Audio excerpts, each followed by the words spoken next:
Muy buen día, queridos hermanos. Agradecemos a Dios que nunca nos abandona, que siempre está con nosotros y que nos regala la compañía de su palabra. Vamos a meditar el día de hoy el libro del profeta Isaías, capítulo 40, versículo del 1 al 6, y el Evangelio de San Juan, capítulo 13, versículo 21 al 33 y 36 al 38. Vamos a invocar la presencia del Espíritu Santo para que esta palabra penetre en nuestro corazón y cada vez nos ayude a penetrar mejor en eso que el Señor quiere para nosotros. Que esta palabra sea nuestra fuerza y nuestro alimento. Que esta palabra sea consuelo y esperanza. Ven, Espíritu Santo, llena los corazones de tus fieles y enciende en ellos el fuego de tu amor. Envía, Señor, tu Espíritu, y todo será creado y se renovará la faz de la tierra. Espíritu Santo, fuente de luz, ilumínanos y santifícanos. Es un gusto saludarles nuevamente en este día, martes de la Semana Santa, martes santo. Y vemos cómo hoy la palabra nos va a presentar en la primera lectura del tomada del profeta Isaías esta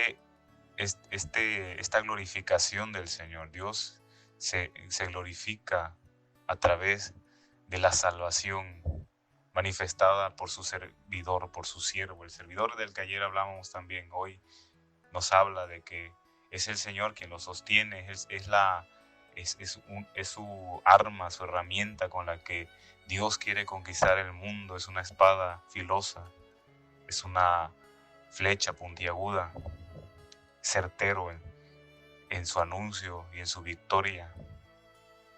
El Señor ha venido a salvarnos, y no es una salvación exclusiva o reducida a un cierto número de creyentes, es una salvación para todos. Pero tenemos que abrir el corazón para el encuentro con el Señor. El Señor nos ha llamado para salvarnos.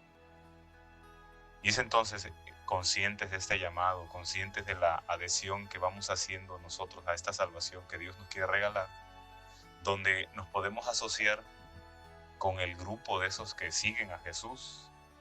Y entonces vemos en el Evangelio cómo Jesús está reunido con esas personas más allegadas a Él. Y el punto en el que me gustaría meditar en ese día es un punto que a lo mejor suena un poco fuerte por la palabra, pero es algo bastante real en la vida cotidiana, en nuestra vivencia de seguimiento al Señor. Y es el tema de la traición. Cuando hablamos de antagonismos en el Evangelio, rápidamente se nos viene a la cabeza pues los fariseos, los saduceos, o todas esas facciones contrarias a Jesucristo en su doctrina y en su forma de vivir y actuar. Sin embargo, muy pocas veces pensamos en sus discípulos. Y hoy precisamente la traición es eso. La traición no viene dada por parte de un fariseo. Ellos de por sí estaban en contra de Jesús, la mayoría.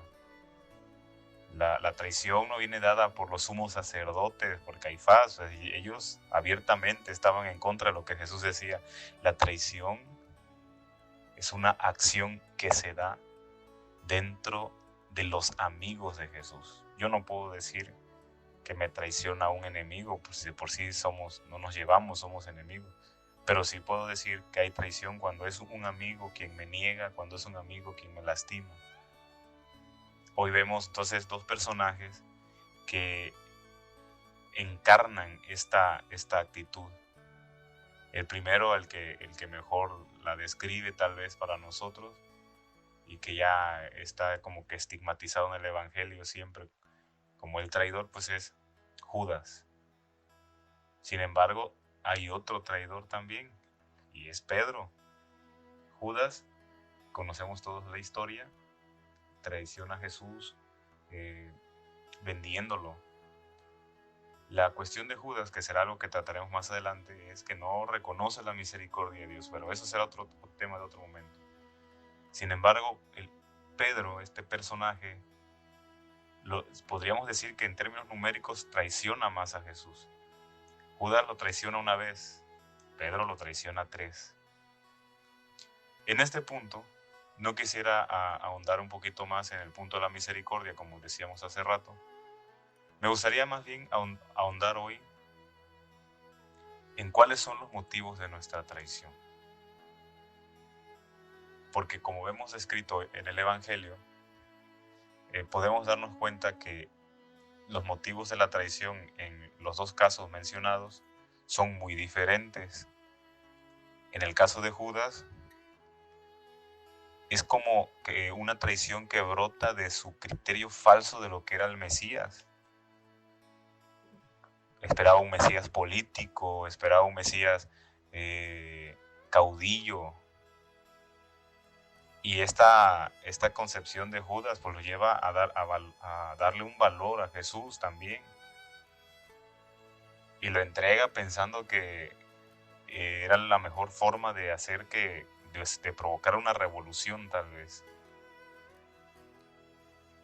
En el Evangelio muchas veces también se describe a Judas como que traiciona por la ambición, porque era un ladrón, porque ya traía la semilla del mal plantada en él. Eso lo escuchábamos el día de ayer también. Pero vemos entonces cómo la traición de Judas de una forma más profunda brota precisamente de esas expectativas altas, exageradas y realmente falsas de lo que es el mensaje de Dios. Muchas veces también en nosotros las traiciones brotan de eso, de esas altas expectativas que tenemos, de esa alta concepción cristiana. Después el otro personaje, Pedro, vemos cómo su traición también brota precisamente de esa soberbia, ¿no? O sea, él no se puede sentir incapaz de seguir al Señor, él no puede sentirse incapaz de hacer lo que él hace, ¿no? Y realmente ante el seguimiento al Señor siempre somos débiles, es el Señor quien nos sostiene, como dice la primera lectura, de haber sabido que la misión venía de Dios y era sostenida por Él, pues hubiera estado más dispuesto, ¿no? Entonces, Pedro no está consciente de esto, no acepta su limitación. Pensemos de dónde brotan nuestras traiciones. Muchas veces pueden brotar también de nuestras mismas carencias afectivas, nuestras necesidades económicas, nuestras necesidades humanas. Es posible que de ahí estén brotando también nuestras traiciones a Jesús. Muchas veces tal vez brotan de nuestra ignorancia. Muchas veces también brotan tal vez de nuestra debilidad, de nuestra fragilidad. Sin embargo, Jesús siempre está dispuesto a perdonar. Cuando hablamos de traición, necesariamente también tenemos que hablar de misericordia. Es cierto, ninguno de nosotros puede decir que no es traidor delante de Dios. Pero también es cierto que Dios siempre está dispuesto a perdonarnos. Hoy Jesús está comiendo con aquellos que lo iban a traicionar.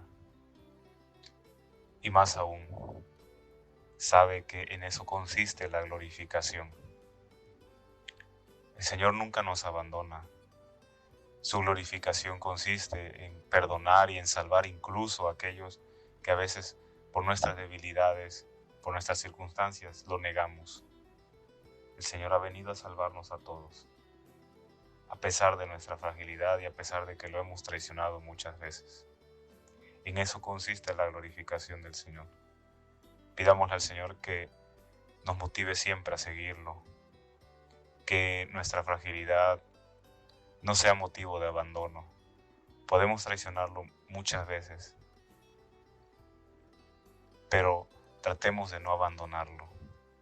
Sepamos que Él siempre nos perdona, que está dispuesto a seguirnos llamando, a seguirnos encomendando cosas, a seguirnos puliendo, sabiendo que Jesús ha venido a salvarnos para glorificar al Padre a través de su salvación.